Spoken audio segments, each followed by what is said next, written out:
Hey, good morning, YouTube, everybody. I'm doing some drift prep on my E36.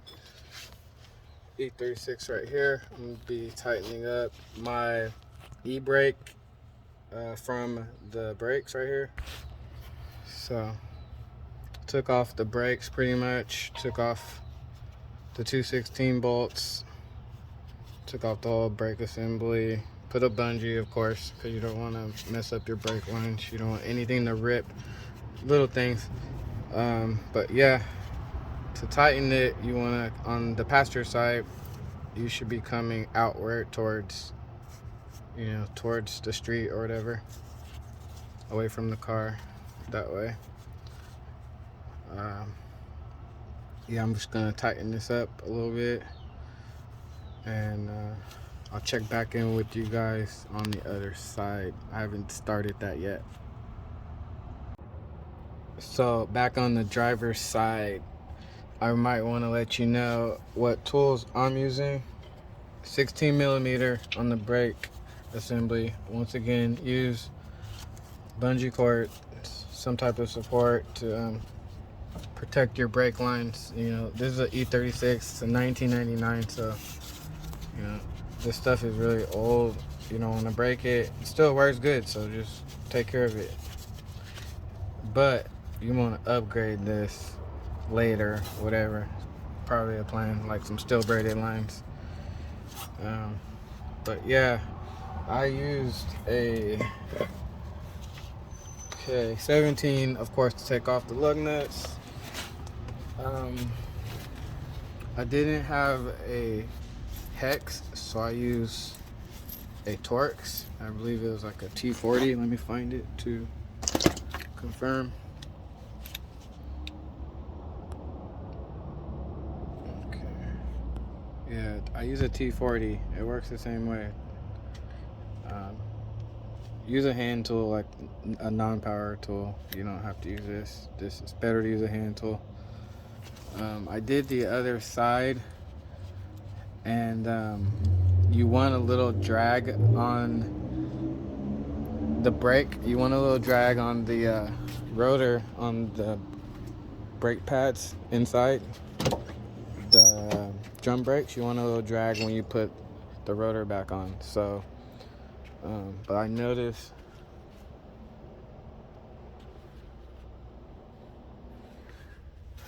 I had more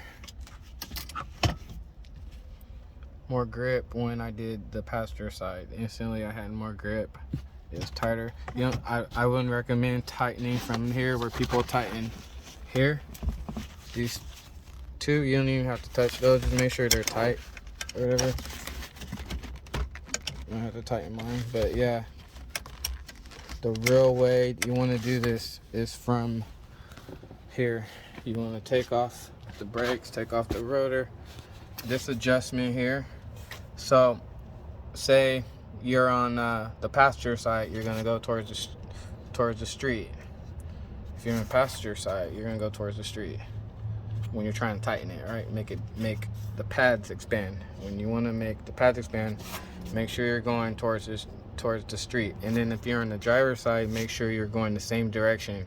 It's not the opposite direction towards the opposite side of the street. So it's like you're going the same exact direction towards the street, like the passenger side of the street, even on the driver's side, just so you're not confused on which way to turn and you're not turning the wrong way. And you can make this a quick and easy mod. That way too, you might have to do it again.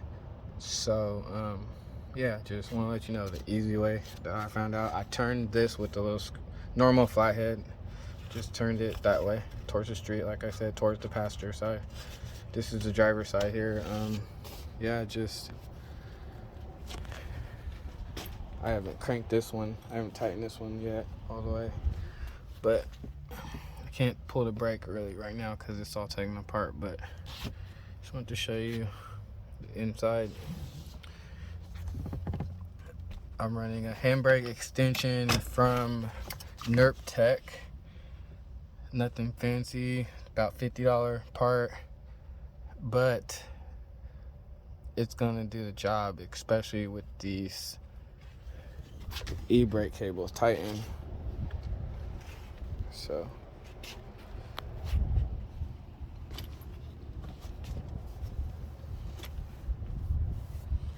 jack up from the diff brace right there. It's probably the easiest way, safest way. You might want to use jack stands. I recommend using jack stands. I didn't use them. Yeah, if this video was helpful, you know, please like and subscribe and let me know any videos you want to see. Peace. So I put the driver's side back on, and it has a little bit of drag. I'll show you. Like, you can see how you can move it. Watch, I'll show you. Move it a little bit. It's kind of stuck on there a bit, but it's still gonna roll. Like, it's just showing that it's gripping. Like, you have to snug this on. You have to snug this on, and you want that drag that's gonna be at your tightest and your most functional with your e-brake. And this is for track. Like, if you're going out to the track and you need to rip the e-brake, this won't last forever, of course. You know, my car is not track driven or beat down a lot, so that's why all my stuff still works. All my adjustments work good. I have enough thickness everywhere, at least to run a couple events before I go hydro. Maybe within like a few months. It's expensive, like, you know, whatever the cost is. But just, yeah, I put this on. I'm about to just assemble it, man. I'll show you it all assembled and show you one final little pull with the e-brake, maybe a real pull, like a test drive. So another part on my drift prep is gonna be just I have a leak. I have a coolant leak that's been leaking for like a good month. It's been a small leak, but for some reason, you know, my car, and I've seen where I have a water line right here.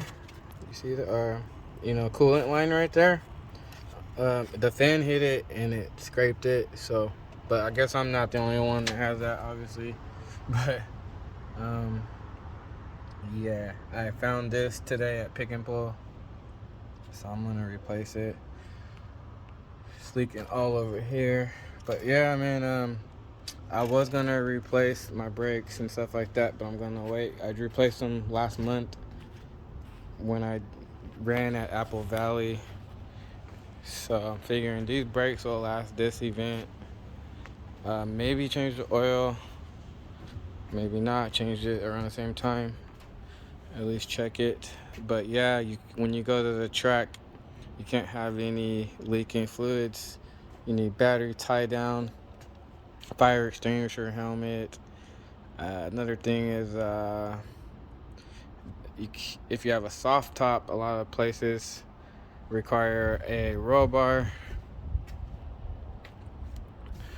but in my case, the E36 comes with factory anti-roll protection, so that could be a whole nother video, whatever. But right there where those gray covers are, that's what those are. They pop up in case your car rolls over. They will, two metal rods will pop up on each side,